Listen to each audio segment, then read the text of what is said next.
رمضان میں آخرت کی تیاری کرنا زیادہ ضروری ہے۔ یہ ایک خاص بات ہے جو ہمارے اندر عام ہو گئی ہے، اس پر آپ نے توجہ کرنی ہے۔ رمضان میں آخرت کی تیاری کرنی، اور ہر عشرے کی اپنی فضیلت ہے، آخری عشرے میں سب سے زیادہ آخرت کی تیاری کرنی۔ ہم نے رمضان میں آخرت کی تیاری کرنی تھی، ہم سارا رمضان عید کی تیاری کرتے رہتے ہیں۔ کئی دن گزر جاتے ہیں بازاروں میں کپڑے خریدتے، پھر کئی دن گزر جاتے ہیں ڈیزائن پسند کرتے کہ سلوانا کون سا ہے، پھر یہ کہ 3 دفعہ گیا جوتا لینے۔ آپ نے سارا رمضان عید کی تیاری پہ لگا دی۔ ضرور نئے کپڑے خریدیں، ضرور نئے جوتے خریدیں، ضرور آپ اجلا لباس پہنیں، لیکن رمضان تو آخرت کی تیاری کے لیے۔ اگر آپ کا سارا وقت بازار میں گزر گیا تو آپ نے اس سے کیا حاصل کیا؟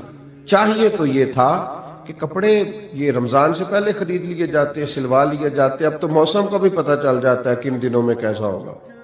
اب تو یہ بھی کسی حد تک آسانیاں ہیں۔ رمضان المبارک سے پہلے سارے لین دین کر لیے جاتے۔ بزرگوں کی، صحابہ کی ایک بڑی تعداد تھی جو مہینہ مسجد میں گزارتے تھے رمضان۔